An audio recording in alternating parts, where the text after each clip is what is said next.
Ya, baik. Jadi perkenalkan, nama saya Dito Cahya Pertama. Untuk bisa panggil saya Mas Dito mungkin ya. Nah, jadi saya lulusan angkatan 8 ya. Kalau saya kan angkatan 7, saya angkatan 8. Nah, saya lulusan tahun 2019. Nah, jadi adik tingkatnya Mas Aldi ini.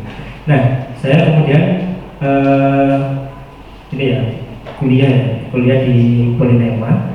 Kemudian ya saya cari-cari informasi tentang pekerjaan. Nah, akhirnya saya kerja di Xping IO atau Xping Netherlands ini. Nah, di sini saya menjadi 3D game developer ya. Nah, biasanya saya membuat VR, membuat VR ya, virtual reality, terus augmented reality. Nah, itu pekerjaan saya. Dan selain itu saya juga full stack developer juga, sama seperti Mas Triadi. Ya mungkin cukup itu saja yang bisa saya sampaikan. Tepuk tangan. Terima kasih Mas, bisa kembali. Siswa semuanya dan Mr. Dali, ini adalah alumni SMK Negeri 1 Banyak.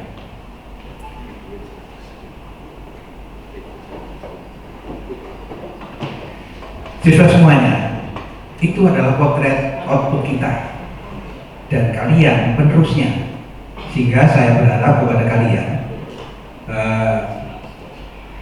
kalau boleh saya katakan, yang baru terakhir memperoleh nilai tertinggi di Polinema, tepuk tangan untuk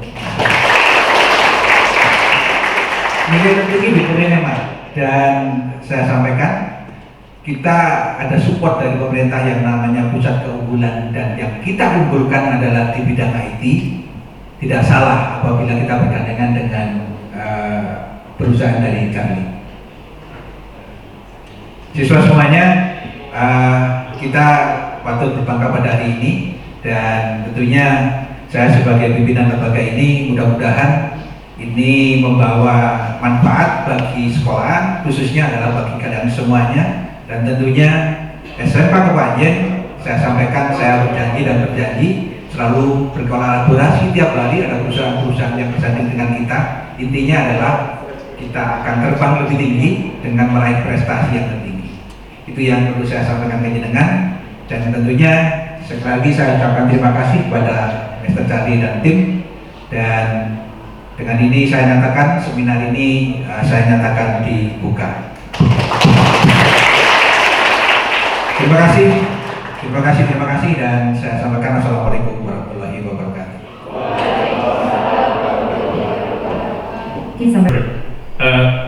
Thank you all for being here. I'm very happy that we came to Indonesia. We started in Bali and then came to Malang, and we are very happy to be here. This country is great.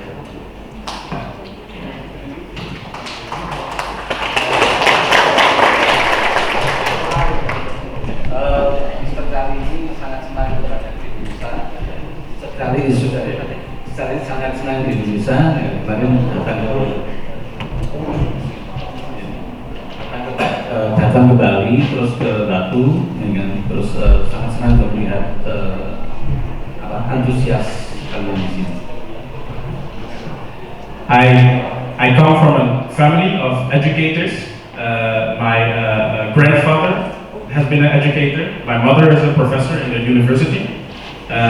So I'm very happy to see good students who are working hard here, and especially I'm happy to see that you are working, a lot of you, on software, which is an important major and something that we need a lot of people for in the world and in Holland. So it's very nice to be here and to make the connection between Indonesia and Holland.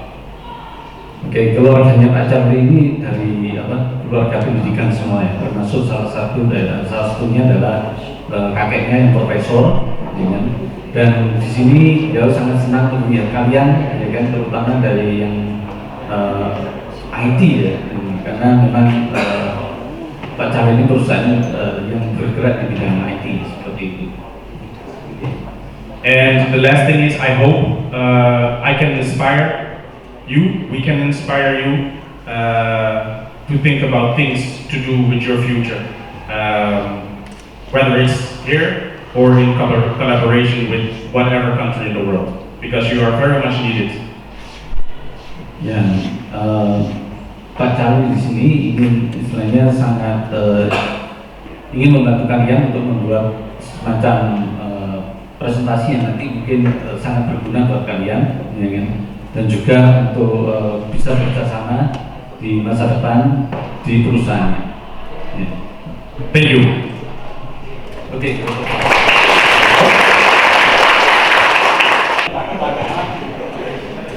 Thank you. I will repeat my name real quick. So my name is Charlie Duran. As you just have heard, I am the CEO of XP, and my business partner is Tamas, who is the COO of XP. And together we run the company, which is in Holland most part and in Indonesia as well. Ya, Pak Charlie Duran ini adalah CEO dari perusahaan EXP, ya. Juga Mr. Tom, ya.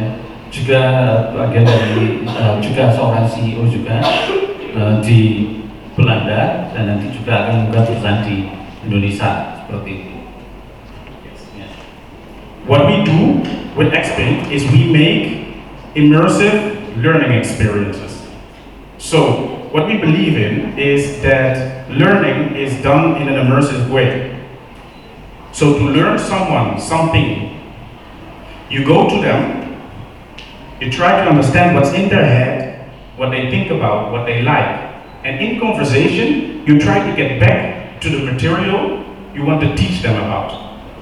So this is an immersive learning experience. You are immersed in learning together with the person that is teaching you.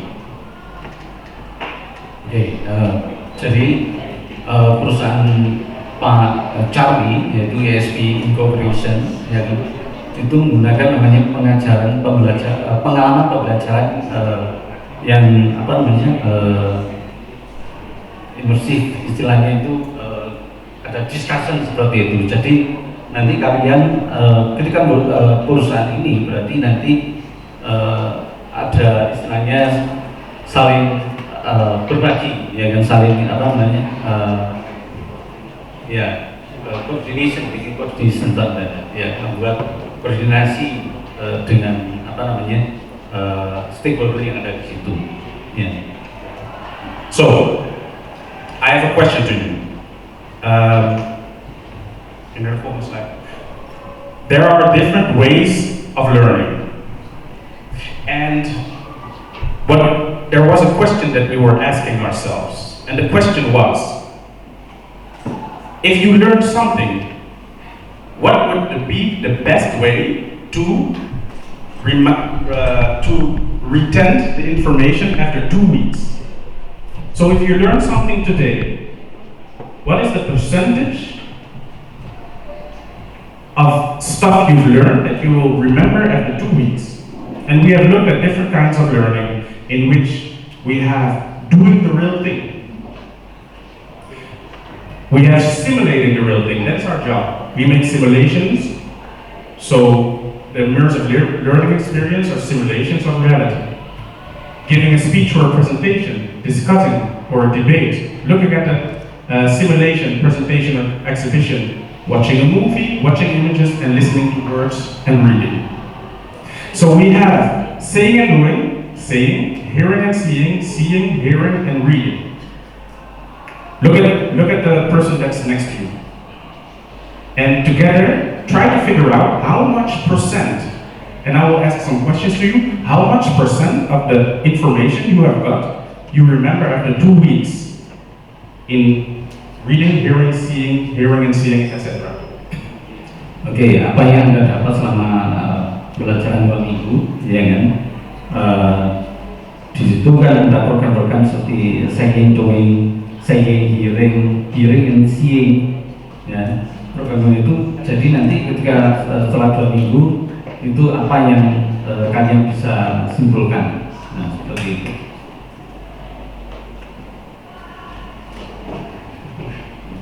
Okay, talk to your neighbor. What do you think?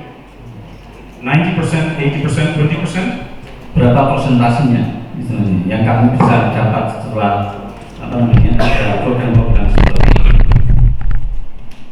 presentasi ketika istilahnya kamu mengalami pembelajaran kayak seeing, saying, doing, saying, hearing, seeing, something like that. But first, one moment, first talk to each other. So you, the rows talk to each other. Yeah. The rows talk to each other. Yes. You get 30 seconds. You get 30 seconds. Saling tanya.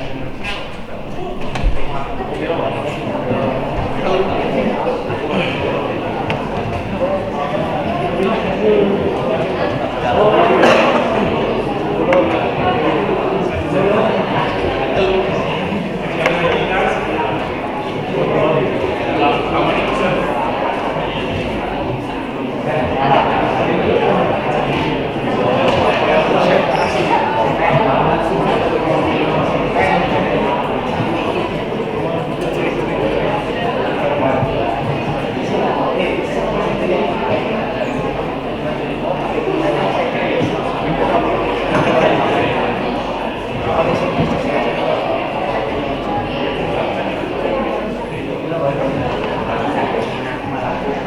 Okay, I would like to know, what do you think in the percentages? So, saying and doing. How much do you remember after 2 weeks?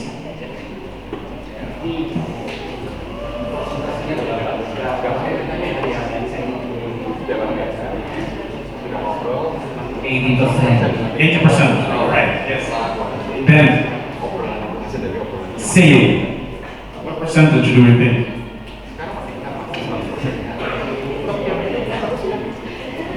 50. Hearing and seeing, how much percentage?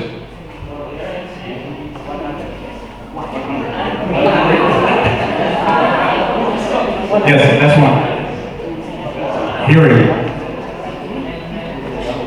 99%. Okay, let's go to the next slide.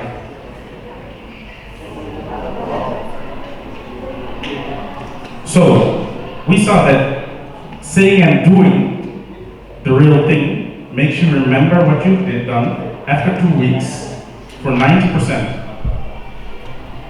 And reading, if you read something, after 2 weeks you just remember 10% of what you read. So this is why we started our business, to get into the 90%, to get teaching into the 90%. Jadi untuk saying and doing itu persentasenya adalah 90%. Jadi kalau cuma baca saja, ya, setelah 2 minggu kamu mungkin dapatnya cuma 10%, ya, karena tidak melakukan, ya kan? Itu. Where did we start? I started with my study communication sciences. Pak Cari memulai dengan studi di komunikasi. Yeah. Then, after communication, I worked for a company, which name was Fresh Coffee, an online brand. Yeah.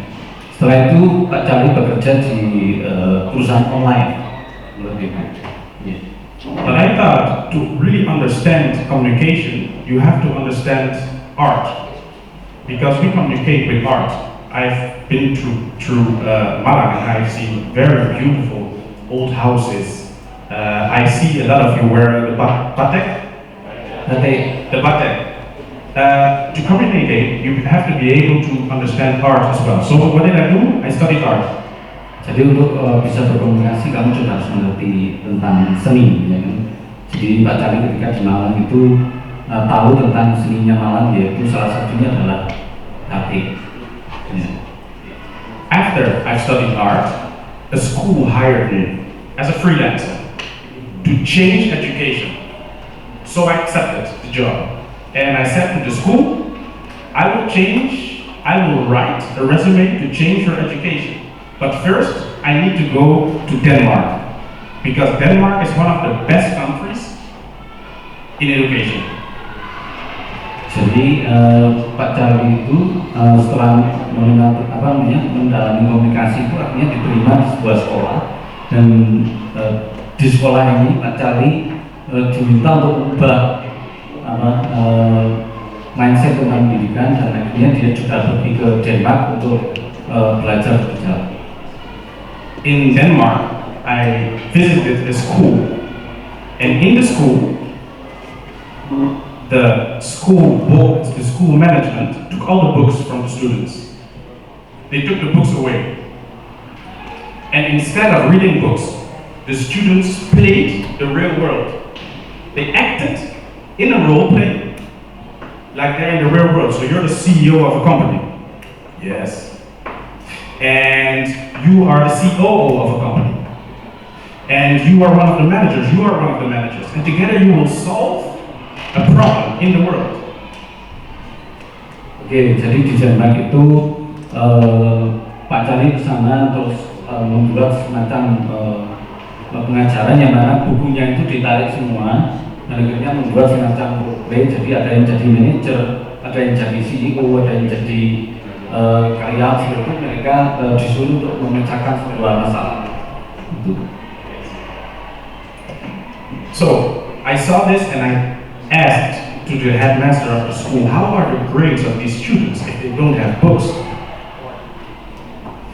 What do you think? Were the grades better or worse than the middle in Denmark? Jadi Pak Charlie tanya ke gurunya, nilainya berapa setelah sebenarnya muridnya itu nggak pakai buku, ya kan, belajar nggak pakai buku tapi langsung seperti itu. Put your hand up if you think they were better. Ya. You are right, because the grades were better than the rest of Denmark. So I knew something, and I went back to Holland. I went to the school and I told them, if you want to change your education, you have to have the education be about real world problems. So things students want to engage in. And these things can be coding, programming, but also cooking, or even dancing, or football, basketball. So what did we do? We have built a school in which the center of education is what we like doing the most. Ya. Jadi menurut Pak Charlie, pendidikan yang bagus itu adalah bukan hanya membaca saja, tapi melakukan, ya kan? Seperti Anda melakukan contohnya nari, ya kan? Melakukan programming seperti itu. Jadi itu adalah model pendidikan yang efektif. Yes, I will talk to you later about why having a business is not always the best solution. But I'll tell you now, the school offered me a job to work for the school. And I said no. I don't want the job. I want to continue working. Why did I say that? Because for me, it was hard to stay within the lines. I had to find new things all the time to do. So, I left the school and I started a business. Jadi Pak Charlie ini ditawari pekerjaan di sebuah sekolah, tapi nggak mau, ya kan? Karena Pak Charlie itu orangnya adalah ingin istilahnya tanpa ikatan seperti itu. Jadi dia ingin melakukan bisnis saja seperti itu. The business started with young people, like you. So we started making learning experiences for young people, but with a lot of art. You know, with a lot of spectacle around the learning. And this is what we did for some time. Ya, Pak Charlie ingin membuat istilahnya bisnis itu kerjasama dengan para anak muda, ya kan? Dan itu berhubungan dengan seni. But there was still a problem, because to build a business, you have to employ people, and we were making a big enough profit to employ people. So I thought, I have to find something else. I cannot only work for young people, I have to work for businesses. So I tried to find a way to work for businesses. Jadi bekerjasama dengan orang membuat bisnis itu kadang juga bukan solusi terbaik ya, karena kadang itu membuat ada masalah di dalamnya, sehingga Pak Cari ingin juga membuat bisnis di samping hanya bekerja dengan orang-orang muda. So I started building a network. I looked around in my environment and looked at who knows who. And at a certain moment, I found a connection inside Mercedes-Benz, the car brand. And the connection inside Mercedes-Benz said, Mercedes-Benz is changing the way we sell cars. We are not going to sell cars, we are going to sell a service. Jadi Pak Cari sudah menemukan perusahaan, yaitu perusahaan Mercedes-Benz. Ya, Mercedes-Benz. Nah, di situ bukan menjual mobilnya, tapi menservis, ya, memperbaiki, services, right? Services Mercedes-Benz. Yes. Yes. So, but there was a problem, because if someone works in a company for 30 years and sells cars, and you tell them sell services, they say no. I have been selling cars for years. I don't sell services. So what did the management of Mercedes want? They wanted a nice, immersive learning experience in which they learned how to sell services instead of cars. Jadi di situ Pak Cari menekankan pada istilahnya yang tadi disebut dengan immerse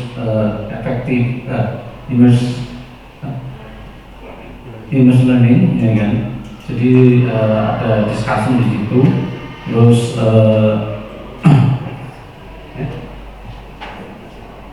ya menjual jasa dan menjual mobil seperti itu. So we've built the experience for Mercedes, and it was a very good experience, and it gave us confidence. So after Mercedes, more brands came. So L'Oreal came, BMW came, hospitals in Holland came, and other businesses said, all right, what you are doing, we really like that, and that is interesting. So we want that as well. Jadi setelah di perusahaan Mercedes-Benz, terus ada di rumah sakit, hospitals, ya kan? Terus berganti dengan perusahaan yang lain. But I was working and not sleeping. So I looked online and looked, what is the number one cause for businesses to fail? Talk to each other. I'll give you 10 seconds. What do you think?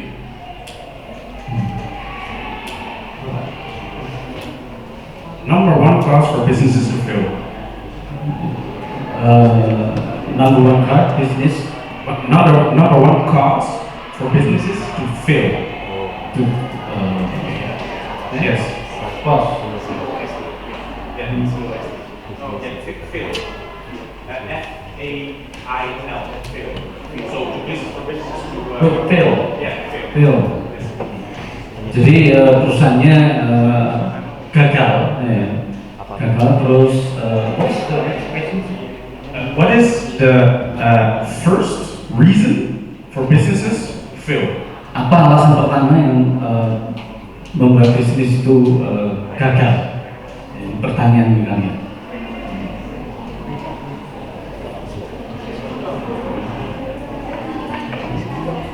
Yes, I see you talking. Yes, please tell me.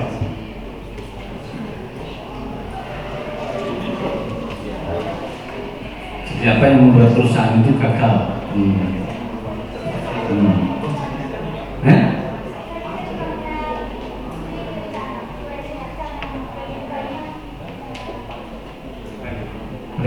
Planning. Okay.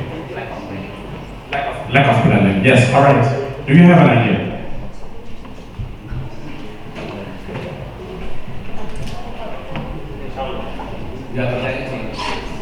Not confident.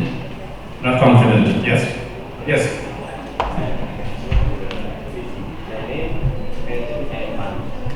Planning, management, and money. Yes. The number one.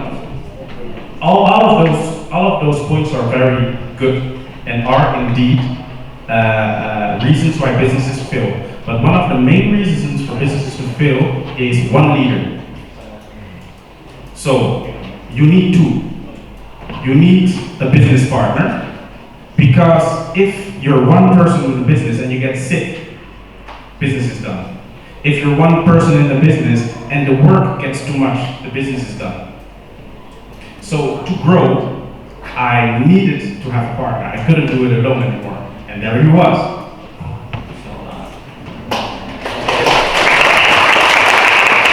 Jadi yang menentukan bisnis itu sukses itu adalah pertama dari leadership, leader. Yang kedua adalah partner, having a good partner.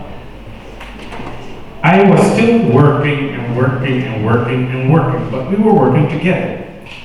So when there were mistakes, when there were problems, when there were things that were going bad or good, we were together. So we could divide the work.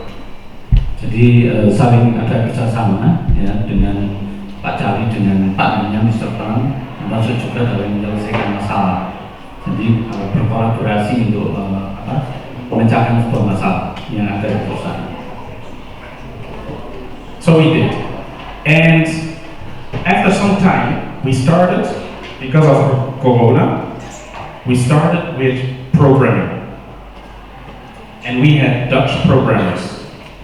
And this is a compliment for you, because there are a lot of really good Dutch programmers, but there are also a lot of programmers that weren't so good.